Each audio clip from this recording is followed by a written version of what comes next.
Conversations With, a podcast series exploring the people and practices shaping the impact of private philanthropy to benefit communities across Africa.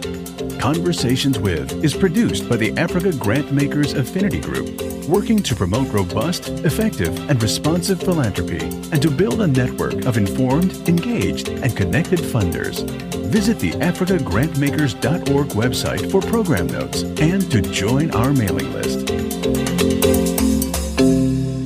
Welcome to the Africa Grantmakers Affinity Group Conversations With podcast series. Today we're very excited to be talking with two staff members from the African Wildlife Foundation, Fiesta Warinwa, who is Director of Policy Engagement, and Didi Wamukoya, who is the Wildlife Law Enforcement Manager. Welcome, Fiesta and Didi. Thank you. Okay, so let's start off by talking a little bit about the African Wildlife Foundation, its history, its mission, its main goals, the partners, and kind of where it operates. Tell us a little bit about AWF. Okay, the African Wildlife Foundation is an international conservation organization. It was established in 1961, and it's the only conservation organization that works in Africa. It doesn't work anywhere else in the world, but the focus mainly is Africa. When the African Wildlife Foundation was established in 1961, the idea of the founders of the African Wildlife Foundation then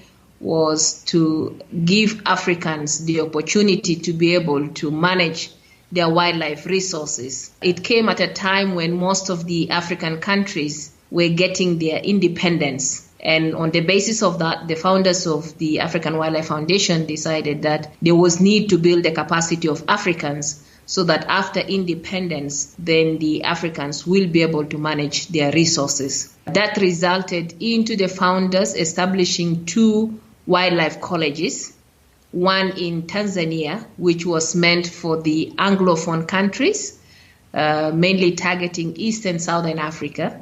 And there was one that was established in Cameroon, which was targeting mainly the Francophone countries. The mission of AWF then was related to capacity building, but then with time, when the founders felt that now the African Wildlife Foundation was already achieving its goal towards the establishment, building the capacity of Africans, the mission was then changed, and the mission then became working with the people of Africa to ensure that the wildlife and the wildlands of Africa endure forever. But as Africa continued to grow, and growing at a very fast rate, the trustees of the African Wildlife Foundation decided that it was now time for the African Wildlife Foundation to change its mission so that it is a reflection of what is going on the continent.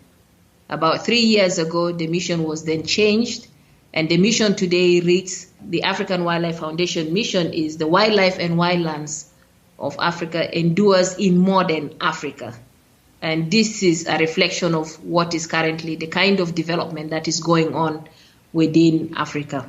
So that became now the mission that was adopted by the organization. In terms of goals, we have 3 sets of goals. One of the goals is to work with African governments, work with conservation practitioners, and ensure that there is the African voice, which is coming out very strongly in terms of protecting wildlife and wildlands of Africa. The second goal of the organization is to make sure that there is habitat conservation, because the continent is developing, and it is developing very fast. As a result, there is likelihood of most of the key habitats for wildlife is going to disappear. So our goal now, moving forward for the next 10 years and so, is to ensure that the key habitats for wildlife are conserved and they are protected. And the third one is in relation to species, making sure that the current species that we have, because there are a lot of factors that are already affecting species. The third goal is to ensure that we maintain the wildlife population that we currently have within the continent. So those are the main goals of the organization. Now, in terms of partners, we work with a number of partners. That ranges all the way from the wildlife authorities in the countries we work in, to communities, to youth groups, women's groups, protected area authorities. And with protected area authorities, it can either be national parks or national reserves or forest reserves. In terms of where AWF or the African Wildlife Foundation operates, we are a Pan-African organization, and we cover more than 10 countries. Our headquarters is based here in Kenya, but we work also, we have field program in Kenya, we have field program in Tanzania, Ethiopia, Uganda, Zimbabwe, Democratic Republic of Congo, Cameroon, Mozambique, Botswana, and more recently, we also added 2 more countries, and that's Rwanda and Senegal. So the African Wildlife Foundation really plays an important role on the continent in terms of conservation. This is a great overview and gives us a framework to kind of talk a little bit more about your individual roles and the type of work that you all do. So Didi, you're the Wildlife Law Enforcement Manager. So tell us about the key areas of your work. As the Wildlife Law Enforcement Manager, I am primarily responsible for implementing African Wildlife Foundation's Wildlife Trafficking Law Enforcement Action Plan, and serving as the technical lead on African Wildlife Foundation's activities to stop illegal trafficking of wildlife products from Africa. And through this, I have 4 main programs. One is the Wildlife Law Enforcement Program, where I support rangers on the ground in their enforcement work. This includes investigators. Then I also have the Wildlife Judicial and Prosecutorial Assistance Program. This is where I sensitize and build capacity of prosecutors and judicial officers on wildlife crime and how to properly adjudicate over them and prosecute them. Then I also have the Wildlife Cybercrime Program, which is new and which AWF is now starting to do with partners. And this is where we address the issue of trafficking of wildlife products over the cyberspace and social media. Then finally, I have the Court Monitoring Program. This is where we support prosecutors and investigators in the courtrooms by helping them make sure that their cases and their files are properly put together, and also helping with the monitoring data, because our prosecutors and investigators are very busy and sometimes are not able to put the data on their court cases together. So Fiesta, you're the Director of Policy Engagement. So what are the main areas of your work? The main area of my work is providing technical support as well as advice on the development of conservation policies, strategies, and programs at the continental level. With that, it includes the African Union, looking at the Agenda 2063 that has been established by the African Union for the continent, and then also working with the regional economic communities like the East African Community, the Central Africa States Community, communities for West Africa, as well as for Southern Africa. Part of it is also to provide and support the African Union in the implementation of their illegal wildlife trade strategy, which was developed in 2015. And with that, I work very, very closely with the Department of Environment within the African Union and the departments that are related to wildlife and forestry within the regional economic communities. And it doesn't really end there, but also making sure that the strategies that have been developed, whether they are at the continental levels or they are at the regional levels, are actually moved into the implementation phase. Part of the engagement is also to ensure that those regional institutions are able to put together an on-the-ground project and investments that would reduce illegal wildlife trade. So in short, that is basically what I do on a day-to-day basis with the regional institutions. Fiesta, you're dealing with kind of policy frameworks, and Didi, you're really on the front line in terms of training and tracking and making sure the data is being collected. So do both of you think that people in the countries and the communities where you work have an accurate understanding of the importance of wildlife conservation? My answer will definitely be yes, for the simple reason that the African Wildlife Foundation has worked within the continent for over 50 years. And some of the projects that we have established over the years has generated quite a lot of success, both at the community level and at the national level. What we then do is use those projects to be able to build cases at the national level, so that in countries where there are change in wildlife policies or there are change in wildlife-related legislations, we actually use the projects as a basis of making a case in terms of either reviewing the wildlife policy and ensuring that some of those policies and legislations actually do not leave communities behind. Communities become part of the story as governments or national governments begin to think of policies and legislations around wildlife conservation and around environment in general.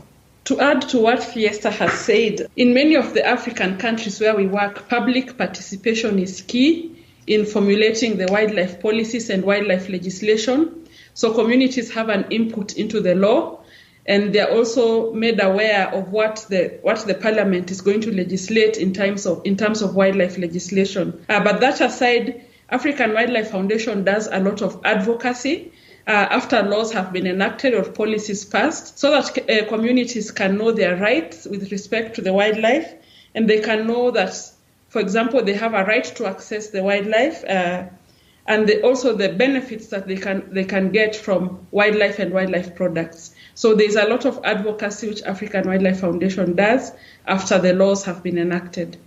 Let me also add that in addition to the advocacy, some of the big successes that we have had are basically, especially in relation to communities, are basically pegged to the kind of programs we implement at the field level. And that in itself is already giving a lot of communities some understanding on the importance of wildlife conservation. For example, looking at the Conservation Enterprise Program that AWF started maybe about 20 years ago, it's one of the key successes that AWF is very proud of talking about, because it's not just, it supports reduction of poverty, it creates jobs through a lot of work.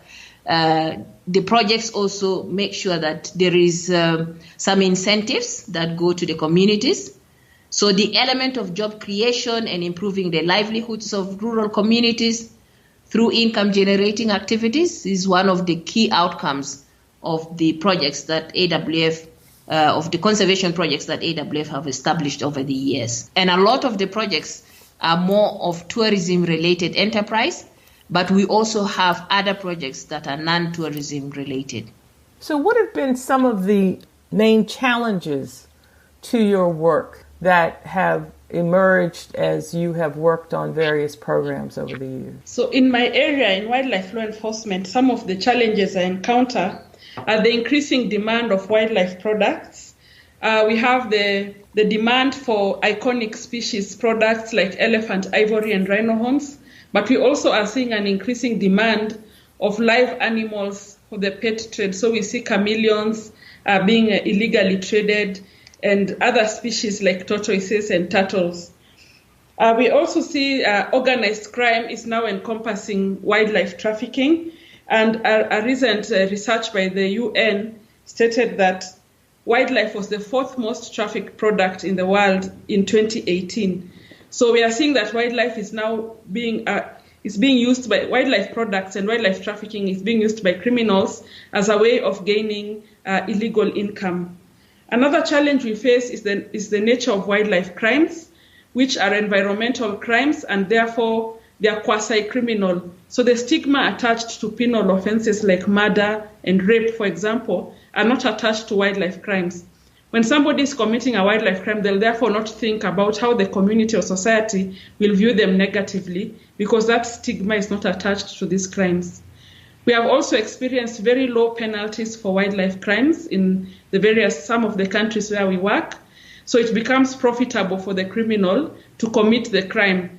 they are willing to take the risk because they know the penalty faced or the fine which they will pay will be very low. Another problem which we experience is the poor application of the laws. So what we see is that there's a silo effect in enforcing the laws in most of the countries where we work. So for example, if somebody is trafficking in a wildlife product and they are arrested by the wildlife agency, they will only be charged under the wildlife legislation and not under, for example, customs legislation, which controls import and export of goods into the country, or other penal legislation. So what we try to do is push for a full force of the law approach. When somebody is arrested, we encourage the agencies to look at all the laws that have been, and all the crimes that they have committed under all the laws in those countries, and have them charged under all those laws. We also have low crime detection ability by our agencies. This is occasioned by lack of resources and low human capacity in terms of training and equipment to be able to detect some of these wildlife crimes, especially when it comes to trafficking of wildlife products. So in addition to what Didi has said on my part, which is policy related, I think there are three key challenges. And one of them is the slow process in enacting legislations. And it's not just the enactment, because a lot actually goes into the process of the legislation itself. Most of the wildlife-related legislations within the continent are extremely old. Some of them have been drafted and endorsed during the colonial times, and they need to be reviewed. And the process of the review is quite long, and it's a little bit tedious. So that's the first challenge. The second challenge is after the legislations are passed, there is also an element of developing regulations and guidelines that are supposed to be used for the implementation of the legislation. That process is also very, very, very, very long, because in some countries, for example, in Kenya, you need to do a participatory process where there must be participatory consultations of communities and other stakeholders. And that can actually take a very, very long time. So by the time the regulations are out, the guidelines are out, a lot of things might have already changed. And then moving that into the implementation phase also becomes a very big challenge. And the third one is having countries within the continent be able to harmonize some of the common legislations.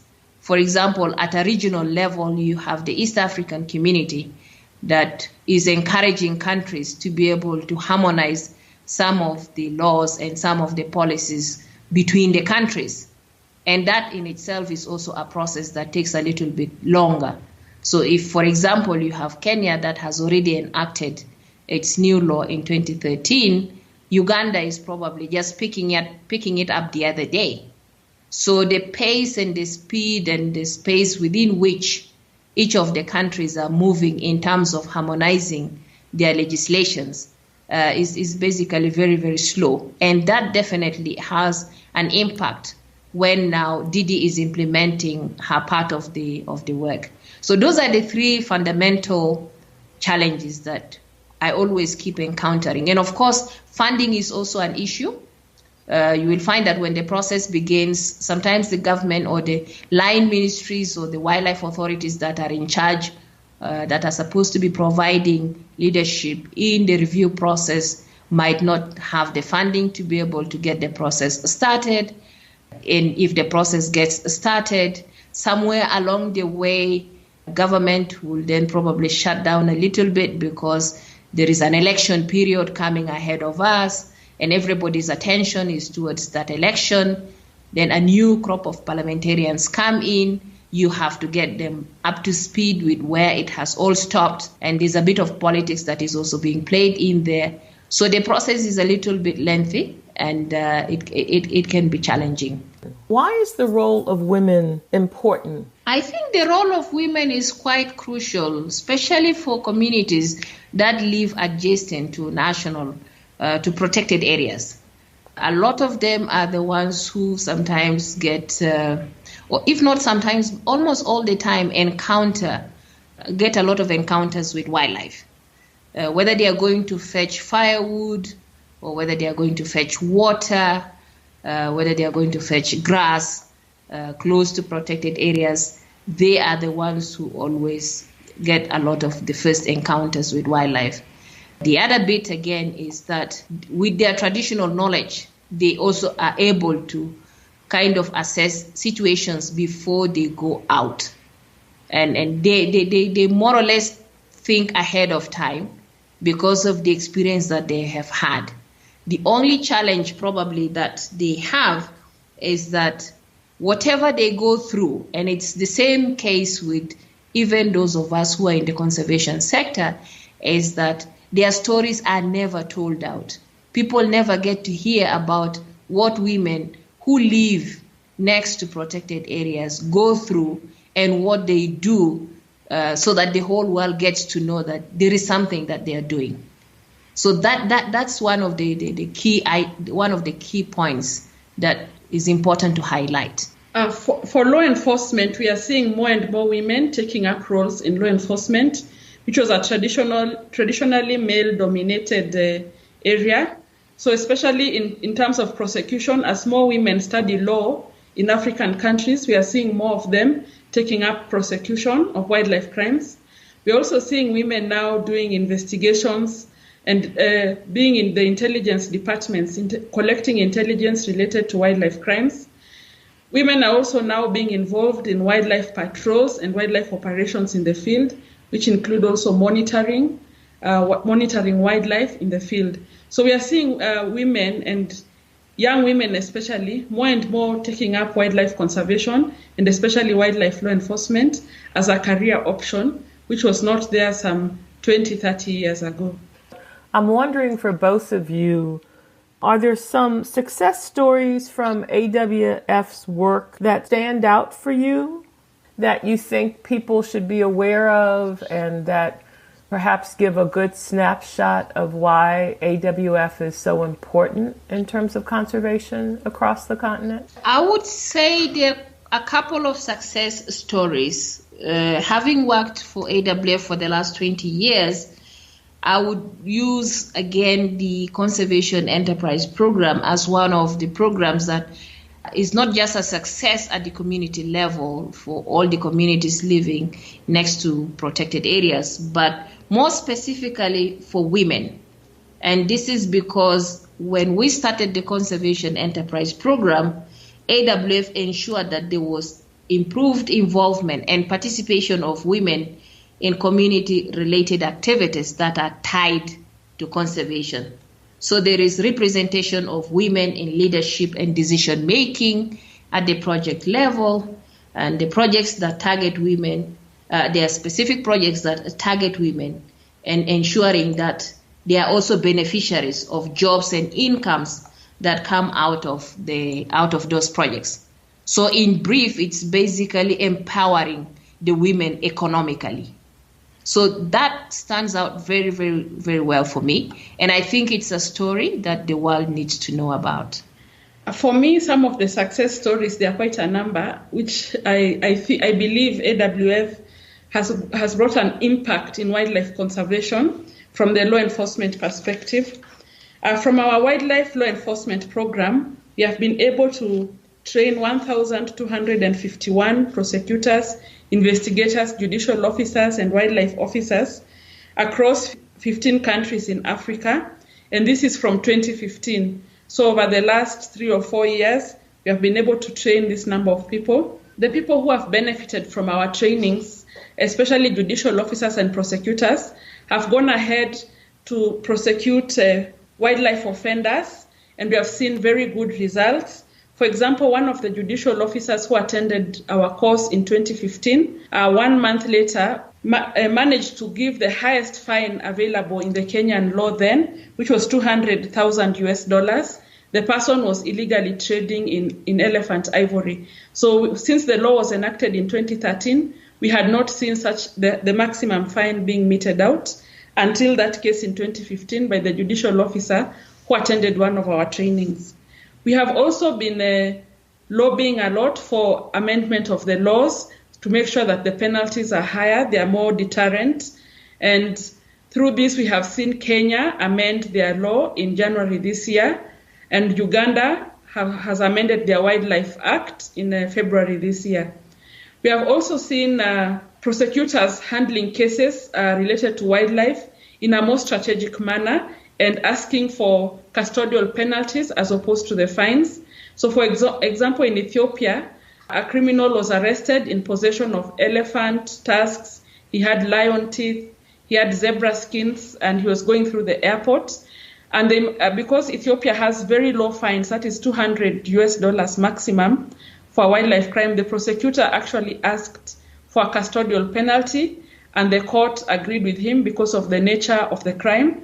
And the accused persons were sentenced to 1 year and 6 months imprisonment without the option of a fine.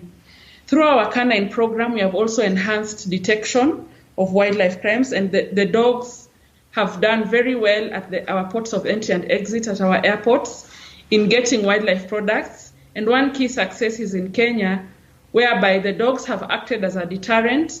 And now we see the number of people transiting through Kenya or trying to import or export wildlife products through our Jomo Kenyatta International Airport drastically reduce. Let me also add to Didi's point that yes, there's quite a lot and a huge improvement in terms of women getting into conservation. But I must say that we still need more women in conservation. And part of getting that done is by having a lot of people take interest and making sure that it works. There's still a little bit of some gaps, especially when it comes to women in leadership in conservation. And I think there is need to have a deliberate effort that we should actually have a legacy left behind. And that legacy can grow beyond the group of us who are now doing conservation work. And as I pointed before, not enough of our stories are being documented out there and for the world to know. So there is need for the world to know that there are African women doing work, not just in conservation, but in environment in general. And there is also need and deliberate effort that some of this good work that the women are doing in conservation needs to be documented and then also shared. And the sharing of the narrative of women in conservation should really get out, and that should be a success story that the conservation world should be very proud of. Do you have any suggestions for how you think young women can be supported to go into the conservation field, and women who are in the conservation field be supported to rise in the rank to assume leadership positions? Yes, one of them is for us who have been in the sector for quite some time, I think there is really need for mentorship. Mentorship is one of the key factors that we think young ladies who are very interested in getting into conservation require. The need for mentorship can either be technical in nature or getting and it doesn't necessarily have to be, the mentorship should not necessarily be pegged, say for example, to female conservationists. It can also be done by male conservationists. And I would cite myself as a classical example of a conservationist who is male, and I would say a lot of my success within the conservation sector actually relied entirely on him. He brought me up into the conservation sector from when I was still an intern to where I am today. The second approach that will probably work is through the mentorship program. There is need to have young conservationists come together, begin to build some sort of network so that they can be able to reach out to each other from time to time. In case they get stuck, they can always reach out.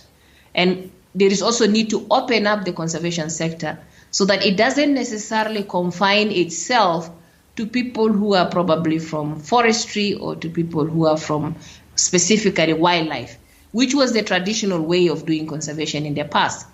There is need to open up the sector so that you have ladies or women who are probably in other fields, like legal field, can actually become very interested and say they might want to specialize in environmental law or they might want to specialize in wildlife laws, so that that way, the young girls and the young ladies who are interested in taking up conservation as a career can actually be able to see some light at the end of the tunnel.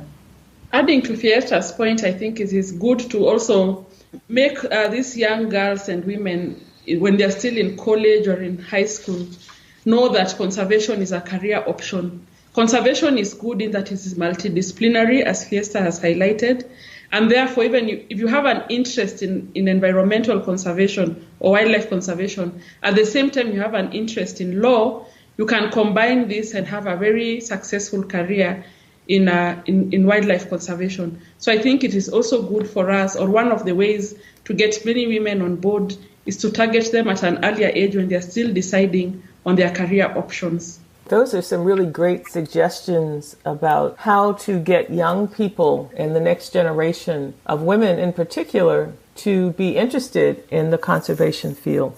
So Fiesta and Didi, I want to thank you both for taking time to talk with me. I think that you've really raised, for me, some really interesting points about conservation that I must admit were not on my radar.